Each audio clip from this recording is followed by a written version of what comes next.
এই যে পিচ্চিটা দেখছেন, তার আজকে 1 বছর জন্মদিন। বাবা চায় ছোট্ট একটা পিচ্চির আজকে জন্মদিন। 1 বছর কিভাবে কেটে গেল সময়ই টের পেলাম না। দেখতে দেখতে চোখের পলকে বড় হয়ে গেল। কী দুষ্টামানি, কী নাচানাচি, হাসাহাসি তার মধ্যে, সেই শুধু জানে। সে নাচতে খুব ভালোবাসে, ঘুরতেও ভালোবাসে, তার মোবাইল দেখতে বেশি ভালোবাসে। এই যুগের ছেলে পেলে মোবাইল তো দেখতে ভালোবাসবেই।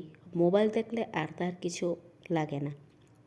না খাবে ভাত, না কিছু করবে, মোবাইল পেলেই চলে। তার আজকে জন্মদিন। তার জন্মদিন উপলক্ষে কিছু আয়োজন করলাম। সে তো কিছু বুঝেই না, অথচ এই ভিডিওটা যেই সময় দেখবে তখন ভাববে না আমার জন্য কিছু করেছে। না হলে তো বলবে খালি বড় ভাইয়ের জন্যই করেছে, আমার জন্য কিছু করে নেই। সে তার জন্য এই ভিডিওটা করা। তার জন্য তার পছন্দের ফিরনি রান্নাম। ফিরনিটা আসলে অনেক মজাদার ছিল। আগে দুধ দিয়ে রান্না করে পরে মিঠাই দেওয়া হয়েছে। ফিরনিটার কালারটা যেমন সুন্দর হয়েছে, খেতেও মজাদার হয়েছে। আর রান্না করলাম ফ্রাইড রাইস আর মুরগি ভাজা, কারণ হঠাৎ আয়োজন করা। তাদের কোনো প্ল্যান ছিল না। চিন্তা করলাম ছেলের যেহেতু বার্থডে, এই পিচ্চিটার কিছু আয়োজন করি। এই যে সব কিছু রেখে দিলাম, এখন রান্না করার পালা। গরম পানির মধ্যে চালগুলো ছেড়ে দিলাম। এখন ফ্রাইড রাইস রান্না করব। প্রথমে তেলের মধ্যে পেঁয়াজগুলো দিয়ে দিলাম পরিমাণ মতন। এখন ভাজা ভাজা করছি। কী আর করব, এই যে এখন পরিমাণ মতন কাঁচামরিচ এগুলো দিয়ে দিলাম। এখন দিয়ে দিব একটু মরিচের গুঁড়া, ঝাল ঝাল করার জন্য। পিচ্চিকে রান্না করে খাওয়াতে হবে, তার জন্য বেশি একটা ঝাল দিলাম না। এখন দিয়ে দিলাম মুরগির মাংস, কারণ ফ্রাইড রাইসে মুরগির মাংস দিয়েও রান্না করে ডিম সবজি সব কিছুই দিই। শুধু ফ্রাইড রাইসটা খাওয়া যায়, মাংস ঝিজ দেওয়া যায়, কিন্তু একটু বেশি স্বাদের জন্য আবার আলাদা করে মুরগির মাংস ভাজা করলাম। সব কিছু আমি করেছি। একটু জাল না হলে আবার চলে না, তার জন্য একটু জাল দিয়েছি। আর এখন সবজিগুলো দিয়ে দিলাম। এখন ভাজা ভাজা করব সবজিগুলো। সবজির মধ্যে কোনো পানি অ্যাড করব না, যতটুকু আছে অতটুকুর মধ্যে সিদ্ধ করে ফেলবো, কারণ আদা সিদ্ধ সবজিটাই বেশি মজা হয়, যেমন চাইনিজ রেস্টুরেন্টে দেখি। আর এর মধ্যে হালকা একটু আদা রসুন দিয়ে দিয়েছি। মোটামুটি যা যা দরকার তা তা দিয়েছি।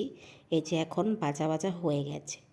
এটার মধ্যে আর ম্যাজিক মশলা দেওয়া হয়েছে। এখন পরিমাণ মতো ডিম দিলাম, পরিমাণ মতন কি 2টা ডিম দিছি, এই আর কি। এখন এটাকেও ভাজা ভাজা করব। ডিমটা যে কোনো সময় দেওয়া যায়, ডিমটা অনেক সময় অন্য কড়াইয়ের মধ্যে ভেজেও এটার মধ্যে ছেড়ে দেওয়া যায়, আবার এটার মাঝখানে তেলের মধ্যে ছেড়ে দেওয়া যায়। যে যেভাবে করবে সেভাবে উত্তম। এই যে এখন ফ্রাইড রাইসটা দিয়ে দিলাম। একটু একটু করে দিচ্ছি, অনেকগুলো রাইস তো, তার জন্য ঝরঝরা করার জন্য। আর ওটা কম আঁচে রেখে দিয়েছিলাম, রাইসটা যাতে মানে সবজিটা যাতে লেগে না যায় তার জন্য। এই যে এক এক করে দিয়ে দিচ্ছি, কারণ অনেকগুলো একসাথে দিলে তাহলে উল্টে যাবে, মানে সব কিছু পড়ে যাবে, তার জন্য একটু একটু করে দেওয়া। এখন লাড়তাছি সব সুন্দর করে। এই যে লাড়তে একটু কষ্ট, কারণ এতগুলো না, তার জন্য লাড়লে আস্তে আস্তে লাড়তে হয়, না হলে তো পড়ে যাওয়ার সম্ভাবনা থাকে, তার জন্য এই জিনিসটা করা। তাই একটু আস্তে আস্তে লাড়তাছি। সবগুলো মিক্সড হয়ে যাবে, যতগুলো সবজি আর মুরগির মাংস সব কিছু দিয়ে রান্না করেছি সবগুলো হয়ে যাবে। এই যে হয়ে গেছে।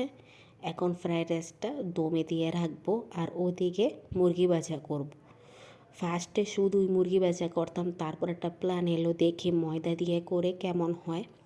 তার জন্য ময়দার সাথে সব কিছু মিশে আদা রসুন হলুদ মরিচ সব কিছু দিয়েছি। দেখি মানে রেস্টুরেন্টের মতোই দেখা যায়, তার জন্য এটা করলাম। কর্নফ্লাওয়ার এগুলো দিয়েই নাই, তারপরও এটা দিয়ে করেছি। এই যে কেক এনেছে বাচ্চার জন্য, ওর নাম ওমর, আজকে ওরই জন্মদিন।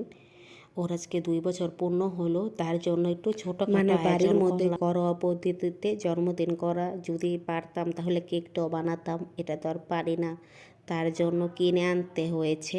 সে তার নানাকে বেশি ভালোবাসে, কারণ নানার কোলে বেশিরভাগ থাকে আমার শ্বশুরই, বেশিরভাগ সময় তাকে পালে, মানে এটা আমার ননাসের ছেলে, ওর আজকে জন্মদিন। এই যে এখন কেক কাটার পালা। তার বড় ভাই বলছে লাইটটা অফ করে নে, তাহলে বেশি সুন্দর হবে। আসলেই লাইটটা অফ করলে যেমন সবচেয়ে বেশি ভালো লাগে।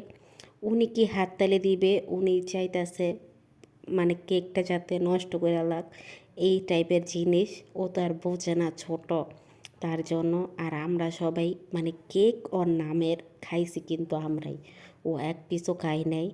কারণ এই যে এটা ওর জন্মদিন উপলক্ষে আনা হয়েছে, তার জন্য সবার। তারপরে হঠাৎ মনে পড়ে আর মোমবাতি তো জ্বালানো হয়েছে, ও তো আর ফু দেয় নেই।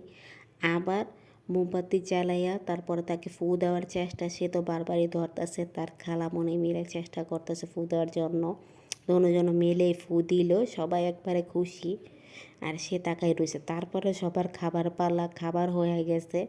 তার জন্য ফার্স্টে ওদের কেক দেই নেই, কারণ কেক আর এগুলো খেলে বেশি বমি বমি টাইপের লাগবে, তার জন্য, বা একটু গ্যাস্ট্রিকের সমস্যা হবে। আর সকালে পরের দিন তারপরে অর্ধেক কেক খাওয়া হয়ে গেছে, একটু একটু সবাই খাইছে। পরের দিন সকালে সবার জন্য কেকটা ভাগ করি, সবাইকে দিই, সবাই খাই। কারণ ওই দিন আর খাওয়া হয় না, রান্না করতে করতে 9টা-10টা বেজে গেছিলো। তার জন্য সবাই ফ্রায়েড রাইস আর মুরগি ভাজা দিয়ে খাওয়ার পরে আর খাইনি। তারপরের দিন সবাই মিলে যেমন কেকটা খাই। ওর জন্মদিন শুভ হোক, ওর আগামী দিনগুলো সুন্দর হোক, এটাই কামনা করি। আসলে একটা সুন্দর একটা দিন কাটলো ওই দিন।